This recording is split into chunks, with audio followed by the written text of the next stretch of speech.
whatever.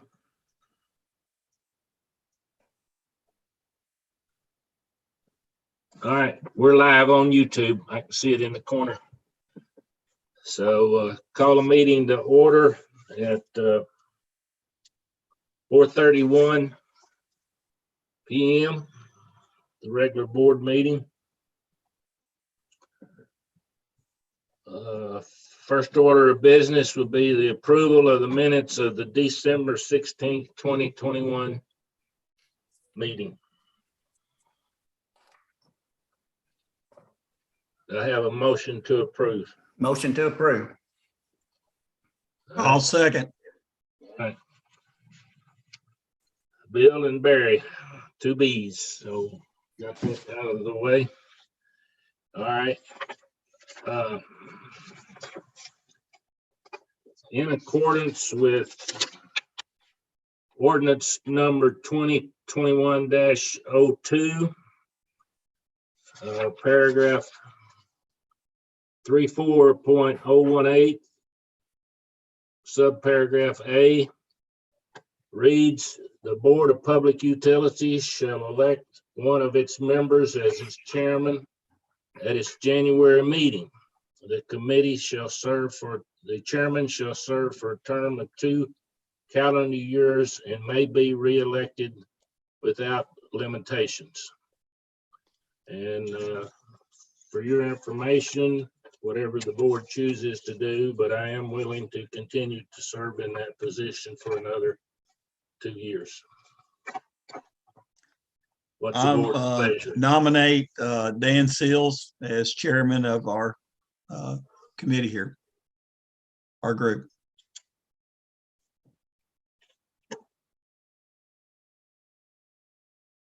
Any other nominations or any other?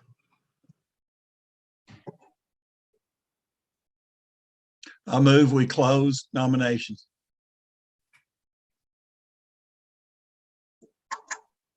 Do I have a second to that? I'll second that. Okay. All right, all in favor? I'm going to do a roll call. Bill? Aye. Yes. Barry? Aye. Michael? Yes. Steve? Steve, you're on mute. Can you unmute for a moment?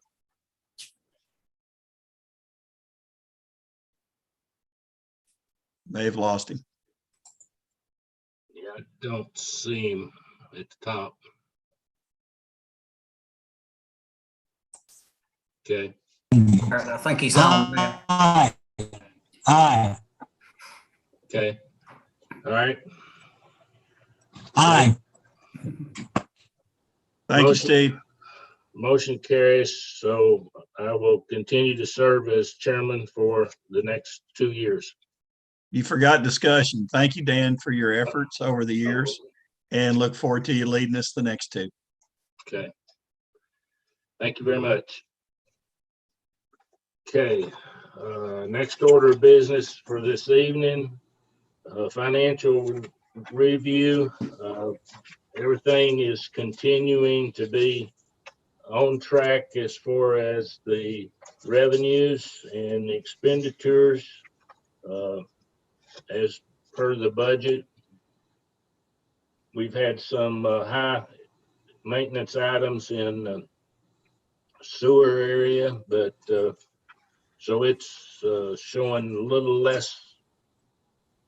more loss than what we had projected, but it's about 16,000.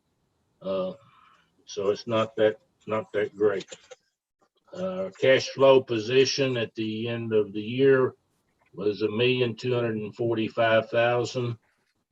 That's up from 798 at the end of 2020. So I think that's we're in a good position there for to continue.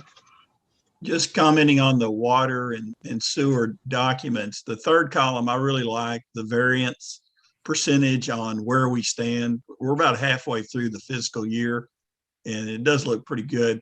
Do I want to ask Linda? It looks like she's loading up on office supplies. I noticed that Could be when the billing happens. I don't know. Some of those seem like they're a little bit ahead on office supplies, but I assume that's going to work itself out too. I'd have to look at that, but I do think that's where we charge the bills that we have to buy. Exactly. I figure as much. Yeah. But, So it may have kind of caught up with us there. yeah, no big issue. I'll just give you a hard time. Okay. All right, let's moving on. Silas, can you give us a brief update on the influent lift station construction? Yeah, so there's not a whole lot to tell right now. The weather's kind of had them blocked from doing some things, but they do have the exterior forms up for the exterior wall. And the plan right now is to pour concrete next week. So we hope that works out. But that's really the only thing that's happened in the past month. They've just been working on those exterior walls. What does the temperature have to be, Silas, for pouring concrete? I think they said ideally it was supposed to be above 40 degrees. And what they're really concerned about is of a nighttime. So a couple of the options they're looking at right now is maybe after they get the concrete poured, cover the walls with plastic and then have some torpedo heaters down in there going just to keep the temperature above 40. Okay.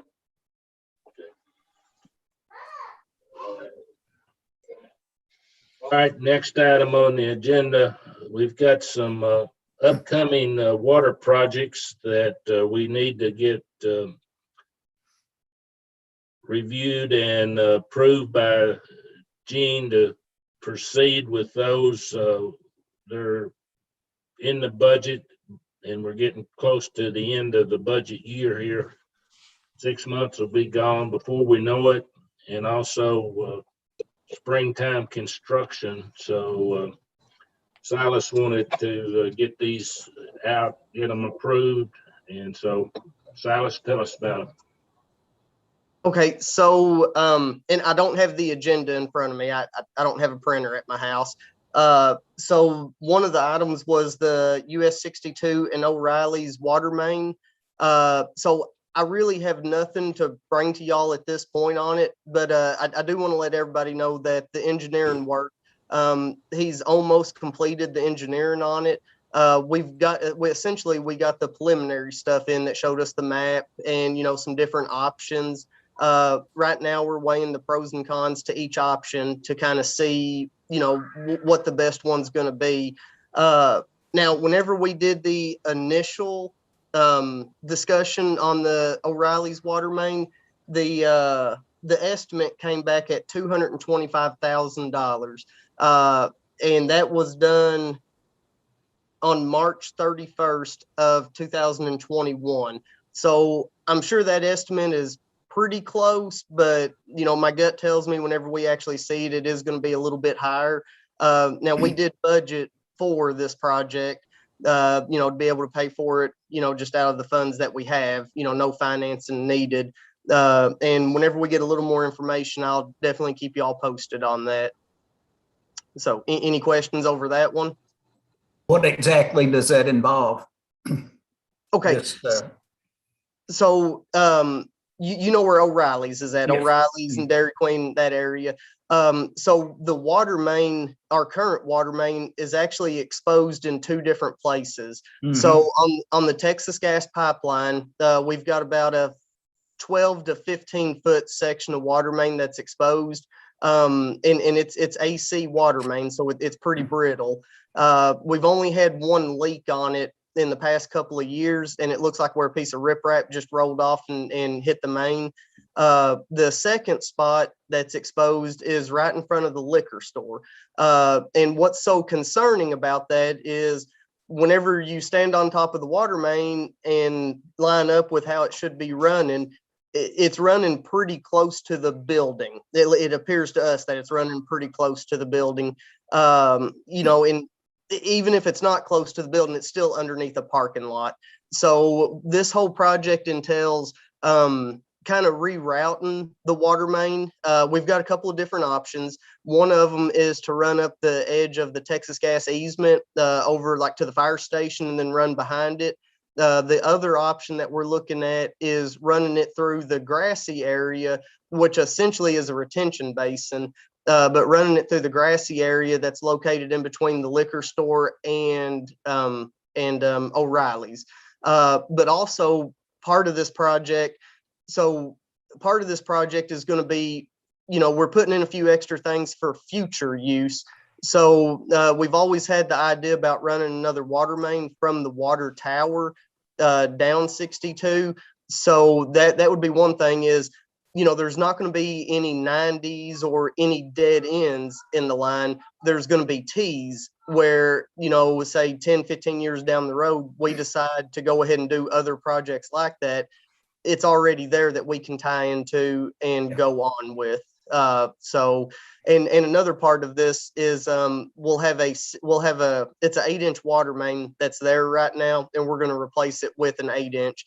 But another part would be an 8x6 T, which would allow us to run a 6-inch water main up Lone Valley if that time ever came as well. So that's pretty much what that project entails. And once we have the finished map, I'll make sure everybody gets a copy of that. Okay, I knew we talked about at that ditch that the water main was exposed, but we can't do anything about it because Texas Gas runs underneath it, I believe, if I remember that correctly. But I'd forgotten about the going around the business. And yes, and with this project, I can't say with certainty right now because we're still working on the engineering, but more than likely the water main is still going to be exposed in the ditch. Yeah. But what we're looking at doing is putting a casing in there. So what you see is not the water main, it's a casing, for protection, just because there are a lot of limitations on what we can do whenever we cross over Texas Gas. And I really doubt that they're going to let us drop it down any. So it still will be in the ditch, but it will be protected. Yeah. Thomas, is this a grassy area you talked about? I'm assuming that they're not allowed to build in that then, since it's a retention area?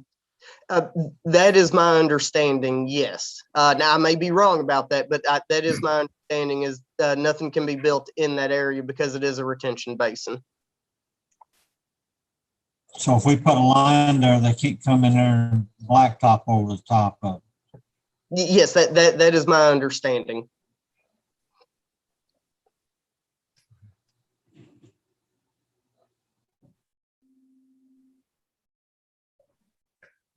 Okay. Any other questions before we go to my second one? Nope. Okay. So the second one that I have is a couple of months ago, we noticed some damage to our above ground storage tank that sits at the water plant. So that's the 1.5 million gallon tank that you see from the road, the big white tank. We noticed some damage to one of the vents up on the top. Then these are precast concrete vents, but we noticed some damage. It's chipping up, looks real bad. We went up there and looked at it, and we also noticed that some of the screens, some of the overflow screens and the vent screens, they have some damage to them as well. So I contacted CROM, then that's CROM, but that's the company that built the tank. I contacted them to have them come down and take a look at it.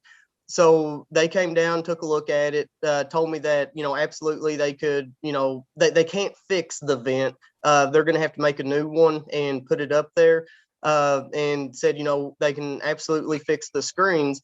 But while they were down there, we went ahead and looked over the whole tank, and the tank has some very small cracks in it. Nothing to get concerned about by any means, but they're very small cracks that, their recommendation was, we go ahead and consider fixing it. So this is very specialized work because it's pre-stressed concrete, and there's only certain materials that they can make adhere to that. So I had them go ahead and give me a quote on doing all the work that, we saw fit. So that includes pressure washing the tank, putting their coating on it to kind of float over the cracks and seal those off so the cracks don't get any bigger. Yeah,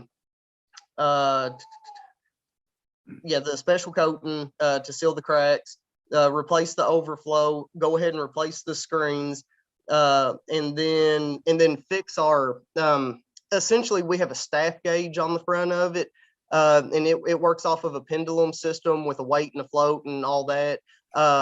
Since I've been down there, that's never worked. And I would like to go ahead and get that fixed, because in case we lose the computer system, that is a very easy way to tell how much water is in that tank.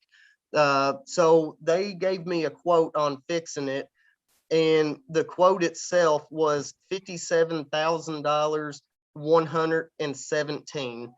So 57117. That was their quote on fixing the tank. And like I said, this is very specialized.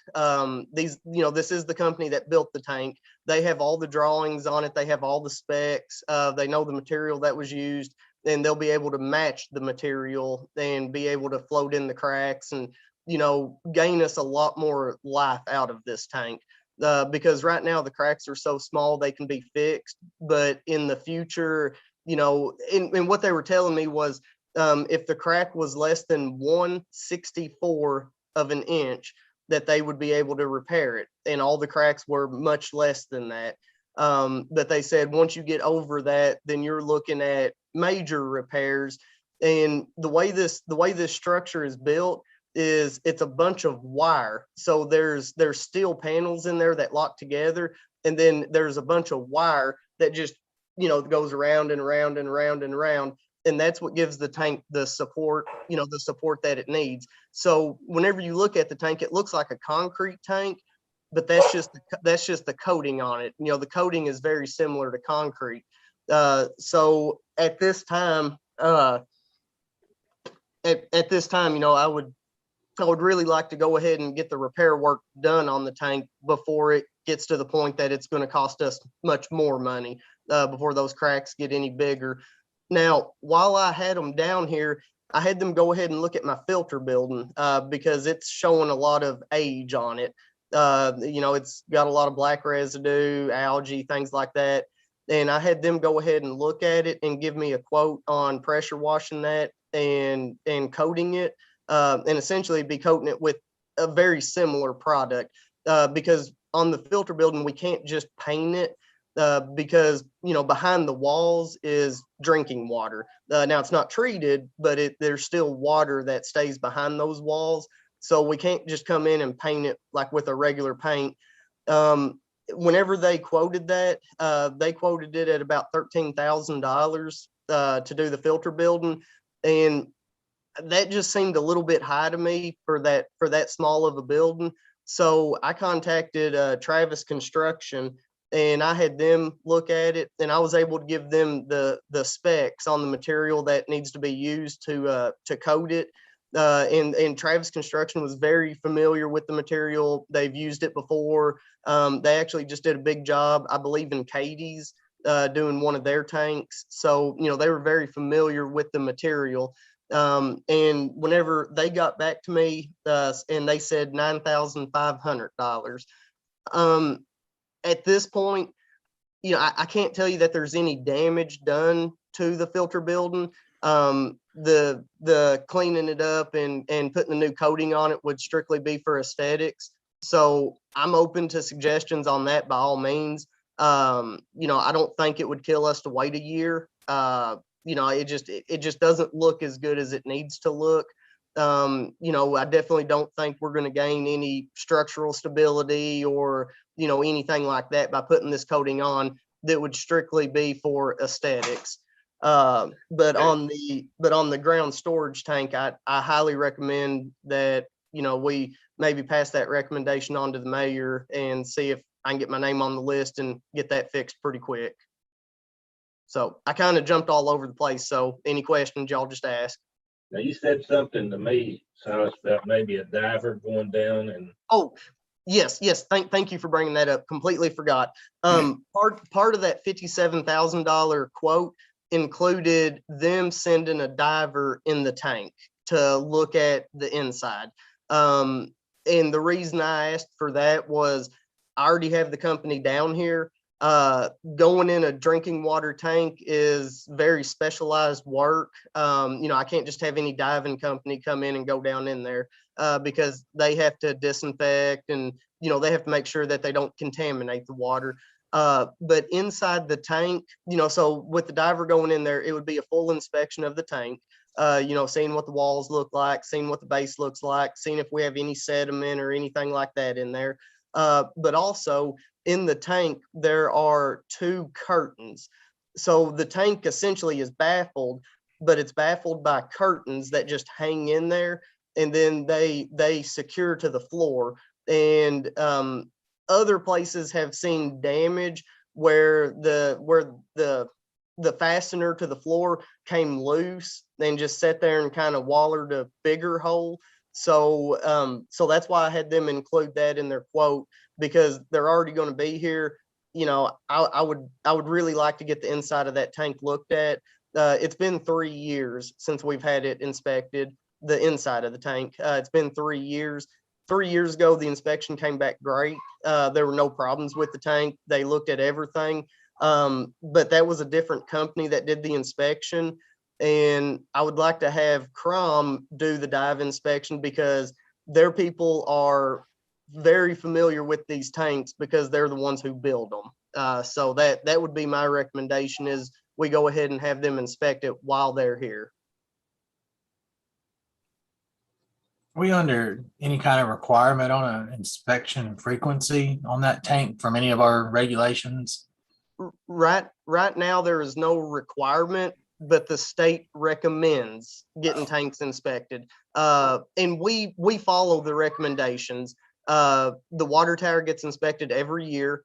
The clear well, we had it inspected about 3 years. Yeah, we had it inspected 3 years ago.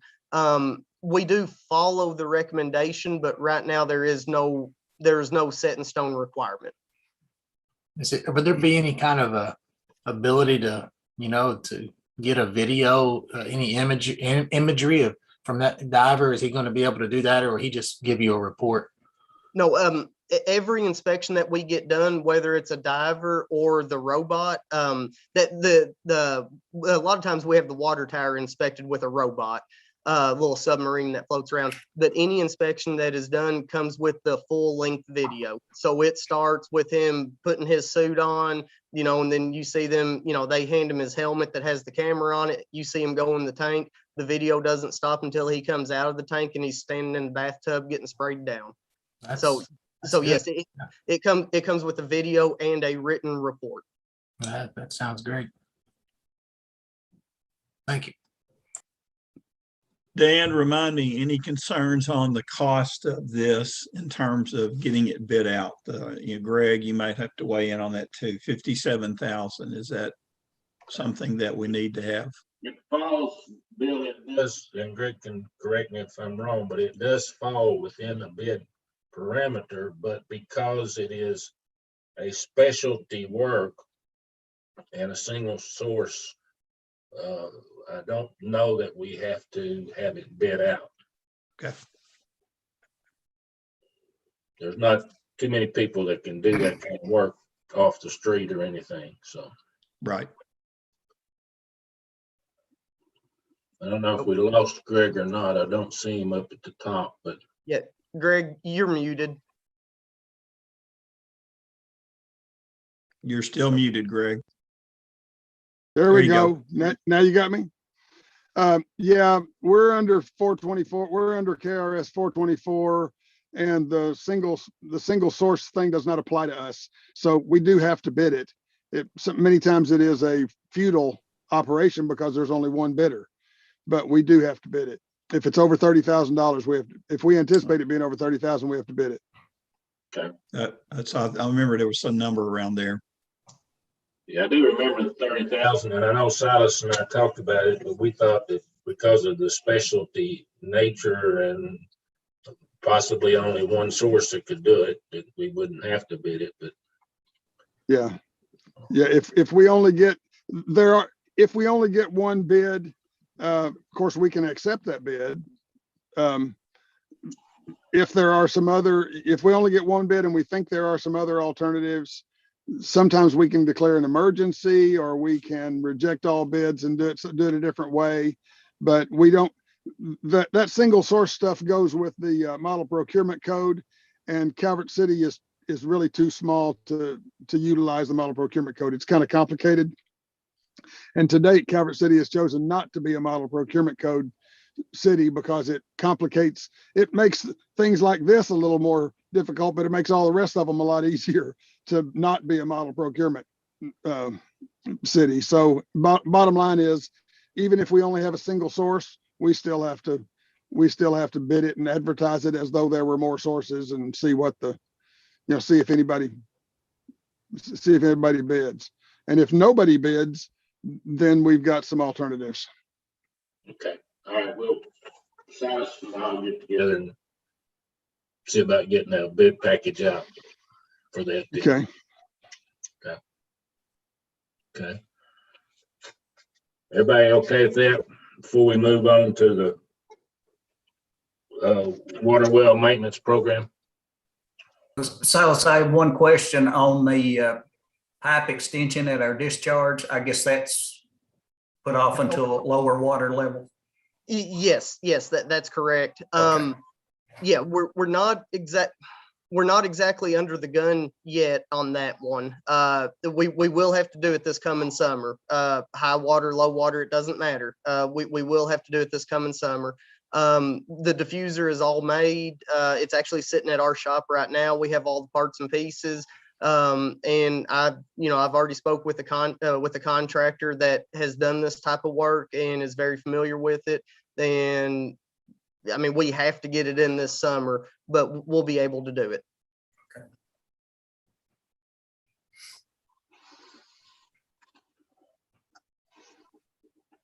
Okay, Silas, go ahead and talk about the other.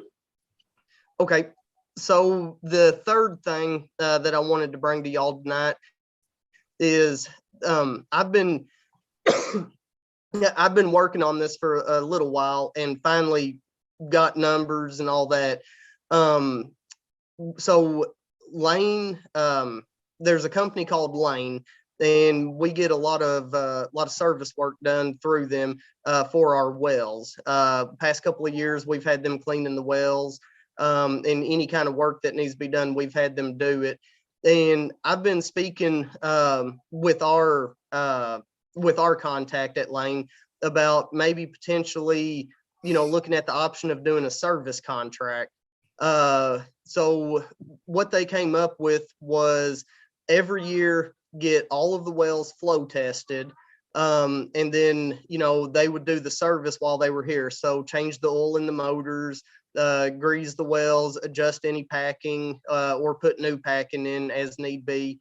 But the big thing to this is getting them flow tested every year, because historically we've never had the wells flow tested every year. We usually run the wells until they start breaking suction. And then whenever we notice they're breaking suction or not pumping what they need to pump, we'll put a bid out and assess the bids and then go with who we feel is going to do the best job and get it cleaned. My thought on this is if we go into an agreement with them, every year we can get the wells flow tested, and then we would have some running data on the wells. Now it would take a couple of years before we were able to see any trends or anything like that. But what I'd like to do is start using that data to determine when to clean the wells. So instead of cleaning them whenever they're not pumping, we clean them whenever they start dropping flow rate. And ideally, by doing this, it would cut our cost on cleaning the wells, because whenever we have them come down and do the cleaning, it's always a very aggressive cleaning because the wells, they're dirty, they're breaking suction. So I know, I know we kind of shy away from contracts, and, we'd have to get the mayor to approve it.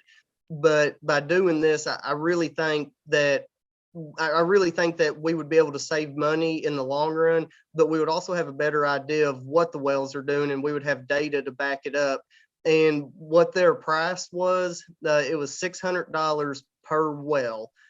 So, we got 5 wells. We have 4 active wells, but we have 5 wells. So it was $600 per well, and that's just a yearly fee. But then also part of this is, if we do have a service contract with them, if we have something happen, they do give us priority, and we may be able to get somebody here quicker. Because in the past, whenever we have to get a well cleaned, usually we wait anywhere from 3 to 6 weeks before we can get them down here to clean a well. So to me, that seems like money well spent. And really, to me, it's worth it just to be able to see the flow data, every year, and know what the wells are doing. Then, of course, we can correlate that with how many hours the wells have been running, because we do keep track of that. So I just wanted to bring that to y'all and see if there were any thoughts on it, and just see what y'all think. Well, one comment I would have is I always heard Roger or, previous managers say we need to become more proactive than reactive about things. And what I hear in what you're suggesting is a proactive approach to our very important wells. So I think it fits in that philosophy of something I would like to see you do with your work here, is to look for ways to be proactive about taking care of things instead of waiting till there's an emergency. Yeah, I love it. So $3,000 a year, and maybe some quicker service if we need it, or maybe they'll spot something. It's kind of like a colonoscopy. You hope to spot it early and be able to take care of it without it becoming a major surgery. So it makes sense to me, if as long as it's legal. I'm a supporter. And also that there's nothing in the contract that says we have to use them to clean our wells, because that's still very expensive. Even so, we would still go through, our procurement policies whenever it came time to clean a well, but we would have data backing us up, we would have data telling us when to clean the wells, not just going out there and the well's breaking suction and we shut it off and try to get somebody down here as quick as we can. Silas, I apologize, but help me make sure I understand this. The $600 per well, is that simply to monitor the flow? That's not the maintenance and the flow, right? Yes, no, monitor the flow. That is maintenance and check the flow. That's everything. And the reason that there's not a whole lot of maintenance on the well. The packing is very important. Greasing it, there's 2 grease fittings on it and we grease them anyway. Changing the oil in it, that is very important. And these motors don't hold a bunch of oil, but I can't just run down to Napa and get the oil. So there really is not a whole lot to servicing them. The biggest part of it is the flow testing. And that's going to be, they can service them probably within 30 minutes. They can service each one in about 30 minutes, I'd say. But the flow testing, that takes a couple of hours to get the accurate flow test that they're going to be doing. Okay, I'm with Bill. I think it's being progressively preempting anything that could be going on before it becomes a real issue. So I just wanted that clarification. Yes. Silas, do you how do they check that flow? Are they using like a magnetic strap-on flow meter, or do they have another? It's 1920s technology. So they take a spool piece out and then run some flexible hose over, And then depending on the size of your well and the size of your lines, they put orifices in there to restrict the flow. And then they turn it on and they got a little tube that they hold up and measure it and then go to a book. And that shows, that shows how many gallons the well's flowing. Of course, they're checking the drawdown as well. They're sticking an instrument down in there to let them know what the drawdown is. And by looking at what you're pumping and what your drawdown is over an extended amount of time, they can tell you, what your head on it is. Everything we do is based off drawdown. So whenever you turn the well on, if it sucks it down and keeps it down, that means it's dirty. But no, yeah, they don't strap anything on. They just take a spool piece out and run their hoses, and then they've got it looks like a big spool piece that they just bolt onto the end of it. Then that's how they do it. Okay, no, that's kind of what I was wondering if it was, I don't know. That's, my background is mostly in instrumentation. I was just curious if we, if it were something that were, that maybe we could, if we had our own spool piece built up with an orifice plate in it and a DP transmitter, and you could just stick, you could roll that in there and check your flow. But, for that kind of price that if that's all they're charging, I mean, you can't really, it would be hard to justify buying instrumentation and maintaining all of that if you can have that service provided for $600. Yeah. Now, we do have flow meters on all of the wells. We have mag meters on all of the wells.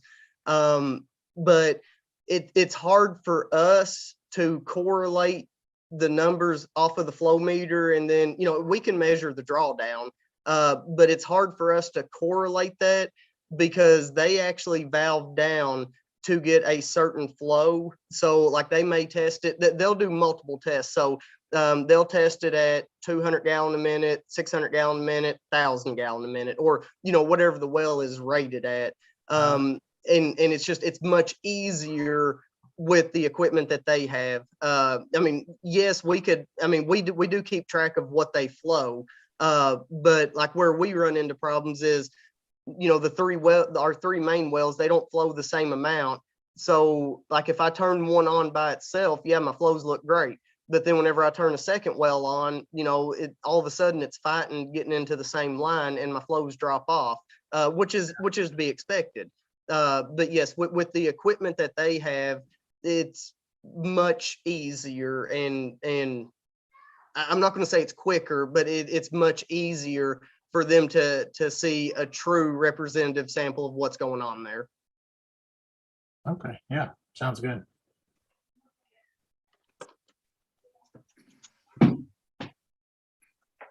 So I think understanding what the board may be proposing here is that you go ahead and talk to the mayor and get his approval or what's required to do these. Yeah, Silas. Yeah. And I'll make sure to send Greg everything since it is a contract. I would really appreciate it if you'd look over it for me. Sure. Yeah. Send Gene a copy and send me a copy. And what period of time are you thinking about on this annual It's metering thing? So are we talking about like the length of the contract? Yeah. How long is the contract? Okay, it's a 5-year contract. No problem. And the way I read it, it can be canceled at any time, but I'm not an attorney. I will send it to you. Okay, that sounds good. Yeah, that sounds really good. Okay. Okay. One other thing I thought of, Greg, while you're there, have you and Gene had any more conversation with the rail service lease that we proposed or whatever, or is that, I know we got some time, but I didn't know if y'all had done anything with that or not. As I sit here, Dan, I don't think so. Let me make a note and I'll just make a note on my calendar and look into that. I'll call Gene and ask him. I'll call Gene and ask him where he is on it, and then we'll communicate with Bub. Yeah, I just didn't want us to let that drop because of, Yeah. Yeah, I think, I don't think anything, I don't think there's been any communications since you guys, I think you guys recommended that we renew the contract, right? yes, with some changes in it. Yeah, we had a lot of Yeah. alterations. Yeah, we Right. had I don't mean renew it, but I mean redo it. Redo it, Up yeah. the rent, up the lease amount and such. Yeah. I'll make myself a note right now. And I'll call Gene. I'll try to call him Monday morning and see if we can move on that. Okay, I just happened to think about it myself. Appreciate it. Yeah. Yeah. We didn't know for sure on that, so. Right. Good enough. Okay, I've got it on there.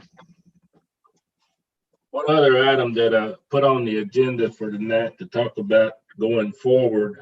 At one point, Roger had prepared a 5-year plan for the water and the sewer looking out ahead.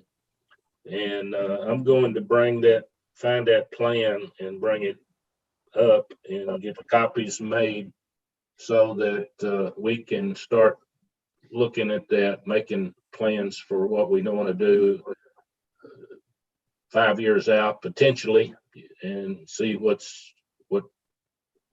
needs to be done there, because that's kind of what they wanted us to do in this board meeting, is to plan ahead and look out in front of us and see what's going on. So, and that will also help in budgeting and so forth for capital projects if we can get that done. So I'll get my copy of that plan. I think it's out in my office rather than at home. I couldn't find it here, so then we'll get some copies made of it, and then we can start looking at that and thinking about what we want to do going forward. So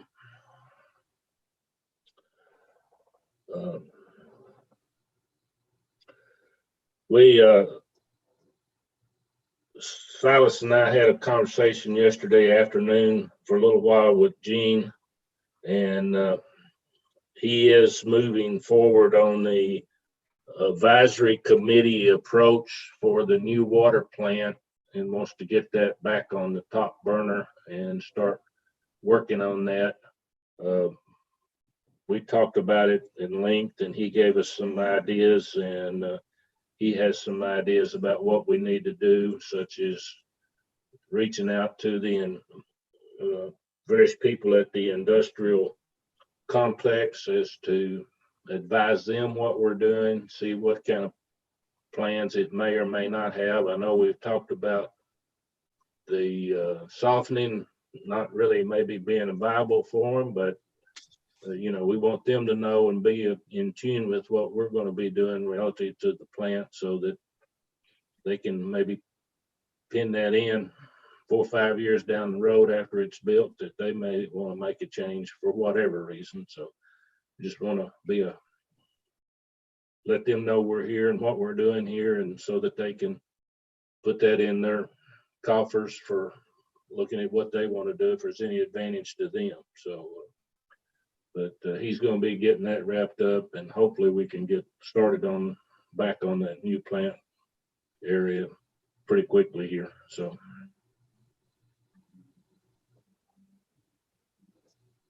Anybody got any comments on that or questions or? Well, you said one of the things about, as the board, we've picked up new members and we were to be looking at grants or anything like that. Is there any areas that, Steve, that you've looked at that would be helpful? Do we need to look, can we be helpful in some way, at least doing some research on there's new infrastructure. One bill didn't pass at the federal level, one did.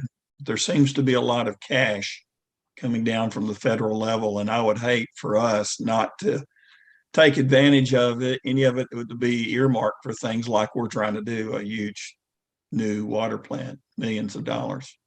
One of the things that Gene did comment yesterday in our conversation was that he and Steve and what could be start reaching out to people like Comer and various people in that arena to try to see what is available, Bill, for a small town like us, and see what we can do on that. So he does have that in his agenda to reach out to some of that. And so, but yeah.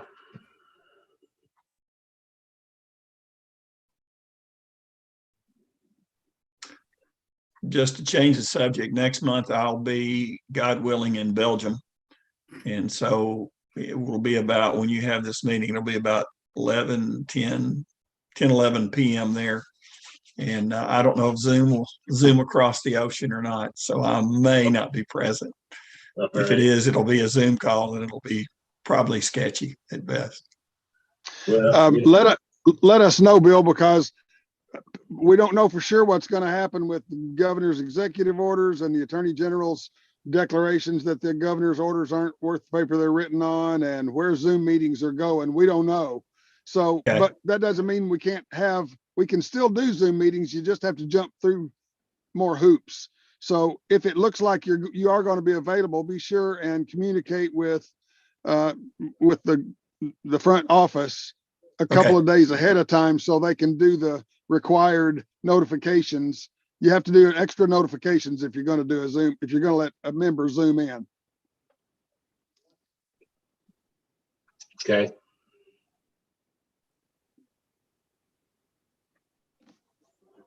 Unless of course things change between here and there, which might happen tomorrow.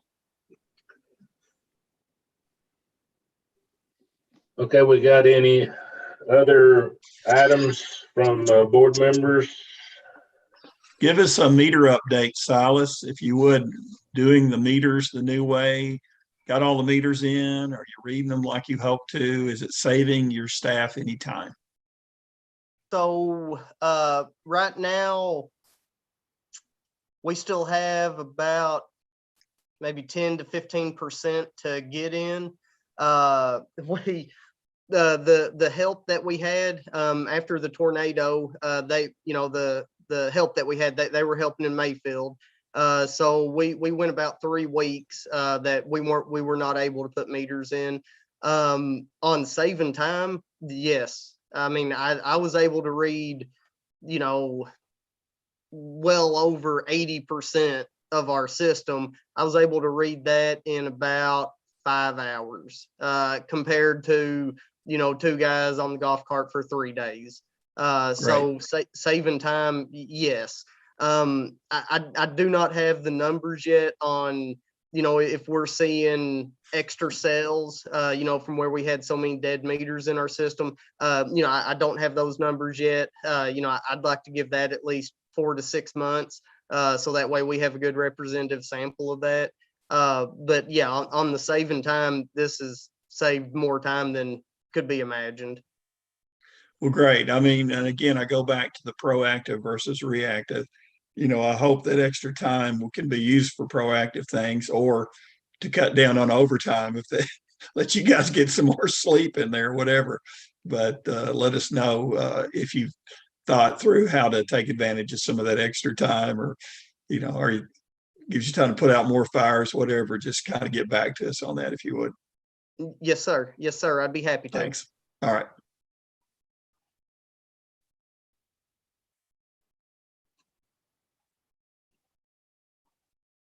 Barry, you got anything?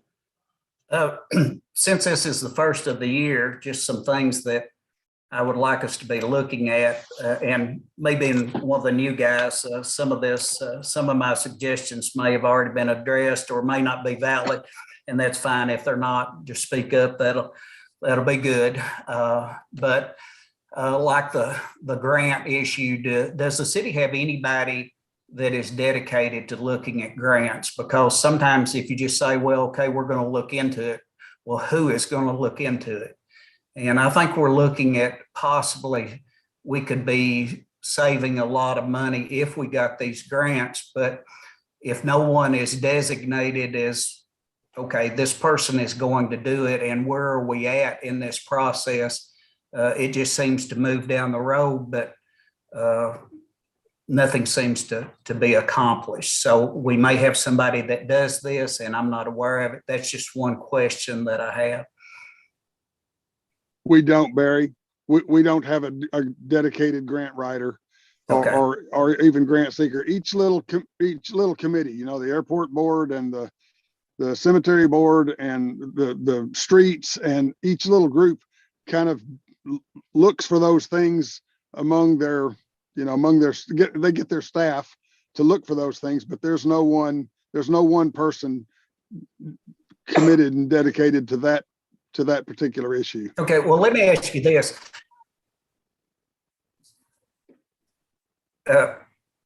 I certainly, this is all new to me, but are there people out there that do this?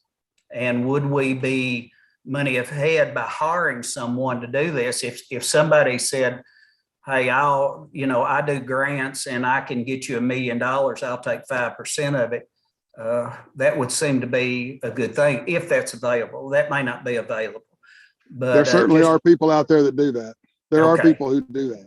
Yeah. And would we be ahead by looking at somebody like that and saying, I know Steve has a lot of experience in this, and but just let's look at that, because that's going to be a big effect on what we pay. What this, if we go with the new plant, what it costs. One other concern, and please don't think that I'm being critical of anybody, because I'm not. I'm just bringing up things that are of concern to me, and maybe I've missed out on something. Just what it's going to cost the average customer. And we don't have a cost on that. And that's one of the things that I think, until we know that, we can't realistically say, yes, we're going to do something or not. Now, it looks like to me, if the plant costs $15 million and we're going to borrow $15 million and we're going to pay it back over 20 years, and I'm just using numbers here and say it's $1 million a year, then we ought to be able to say, okay, this is what it's going to cost. This is what it's going to cost the customer. You could, and correct me if I'm wrong, but you could divide the number of customers into what you pay out a year. But probably the best way what would it be per gallon cost per year? And then you would have a more accurate thing of, this is what it's going to cost the customer. And I just, it's hard to make a decision about a new plan until you have that information. I think a part of the responsibility of this advisory committee putting together would be to come up with those kind of items to present to the mayor and then to the city council, and that's a various part of what kind of planning they're going to we'll try to put together. And once it's established and rolling, we will dig into those kind of approaches, so we know when we make a presentation that we got all the facts together as to what's going to cost, and then let the city run with it, which way they want to go. Because you are absolutely correct. Knowing that is important. So don't misunderstand me. I'm not in a hurry to spend $15 million, but I do know that the longer we wait, the more it costs, and we're going to have to make a decision. And when we do have some of these numbers, would it be, and I may be straying into what the city council would have to do, but would it be a possible idea to have a meeting like at the Civic Center, let the community know, and these are the numbers that we're looking at? Or am I getting in somebody else's territory here? No, I don't think you're necessarily getting in anybody else's territory, but I think that will be one of the, again, coming back to this advisory committee that we're getting together, that all of those issues will need to be discussed and laid out, and come up with how we're going to present it and when, and because one of the things we need to do a little up front of that is to get back with Strand and or another engineering firm and get them to give us a little different design than what we got now, or modify the design that we got right now and see, because Okay. some of the things we talked about yesterday was the fact that I think a 4 million gallon plant is too big right now. It's an overkill, and maybe if we scale that back to something like a 2.5 million, with maybe a way to bump it later. Yeah. And those kind of things, we need to get that sorted out first and see what the number really is of 15, 12, something in that order. Yeah. Yeah.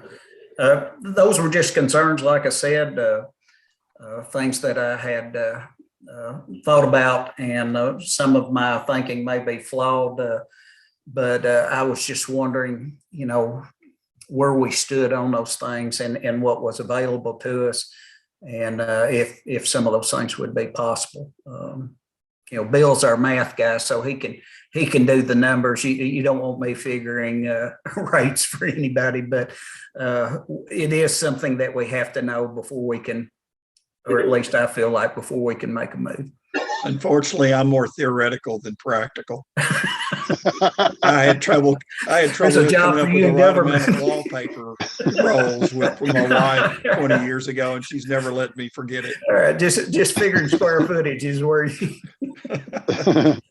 But Okay. you are right Those on are- that, because you may come down and nobody wants to buck $5 a month fee on top of all the water rates right now, or whatever that number is.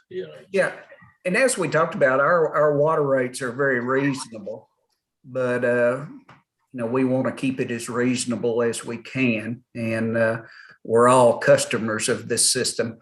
So it's just something that I think would be good to look into, and as soon as possible. But as you said, Dan, if we're looking at scaling back, then that has to be looked at before we can get a price. But it's just some things that we'll have to address down the road.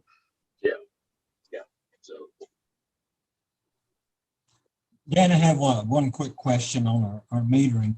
I know we're putting that bill out, and when we talked about it in the early stages of it, it's still just a fee. It does not impact the sewer amount on the bill, right? Are you talking about the $4? yeah, Yeah, the $4. It's just a fee, and then then it doesn't impact the sewer bill at 2.5 times 4, right? No, it is just a $4 fee. That's all it is. It does not impact the sewer bill at all. Okay, I know that's how we talked about it, when we first began to entertain those thoughts. I just wanted to bring myself up to date on it. Thank you. Yeah. It is just a $4 flat fee.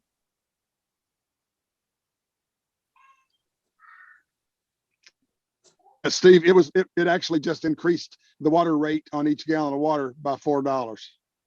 I'm not by each gallon of water, on each bill. On the basic rate for the first 2,000 gallons, Right. it just increased it by $4, and that's the only change. Right. Correct. Okay.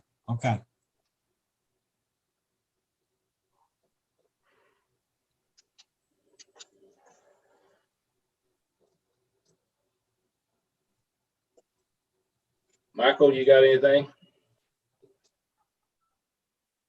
No, I don't have anything else to add or ask. Okay.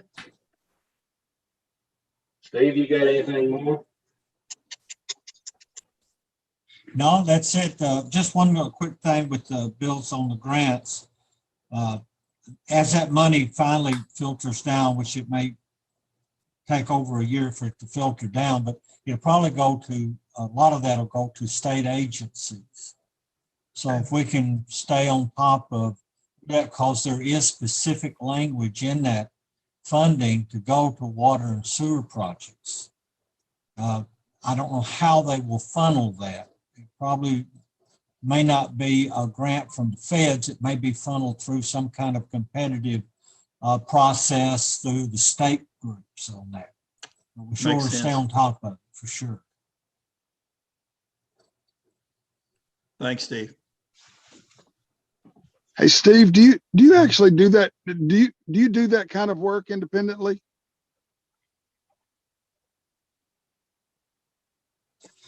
I have not done that in a long time, Greg. I used to Okay. do it. I used to consult with different, usually educational entities, Yeah, and would help them, guide them through the process of auditor to go in and can audit the grants and to measure progress based on the timeline of the grant. So, and I just did that independently. okay, but you're not doing it now? I have not done any since I retired. Okay, And so we wrapped one up for the college to, right in the spring when I retired. It was a 5-year project. So that was the last one I did, but it did come through the state agencies, and that came through the workforce development group in West Kentucky. Well, up at the Pennyroyal, and that's where that money funded through. So they may fund it through that group again, and they may put it in pools where the state actually writes the state grant. And there were times when they wouldn't allow individual universities or colleges to write grants after money that they were seeking because they didn't want to compete with you. So gotcha. the state would write it, and if the state was funded, would be a proposal go out from them. Okay, I have not done that. I might be open to the idea of trying to certainly put something together. I just don't want to get in anything that would be a conflict of interest, right. But people who have an interest, home cooking is always a good thing. So anyway, Yeah. But we can monitor that, particularly through the PAD office. And I think at one time, Silas, you or some other people were kind of attending some of those meetings over at the Purchase Area Development District. And yes, that's where you kind of get on top of that to make sure. Yeah, I attend every PAD meeting that I can. I'm not saying that I make it every month, but I definitely go to at least 4 or 5 a year. Okay. That'd be one group to kind of watch, because they should have someone there from that workforce development group, Sheila Clark's group out of Hopkinsville, and that would be a lot of funding comes through that particular group. But we sure monitor it, and you're monitoring your state agencies, rural water and things like that may be out there and in the mix, or to some degree partnering with another agency and looking to see where they get that money. I think we ought to make every effort to get forward. On our need basis, it's in a flood zone. Yeah. And we don't need much more need than the fact we've got a well or a plant that's providing water to some 3,000-4,000 people, and it's in a flood zone. Because the contaminants, if the flood get back and we don't contain it, then we would be dealing with a real crisis with that. So we got a pretty good need to I think, to start with. Yeah, I agree with you.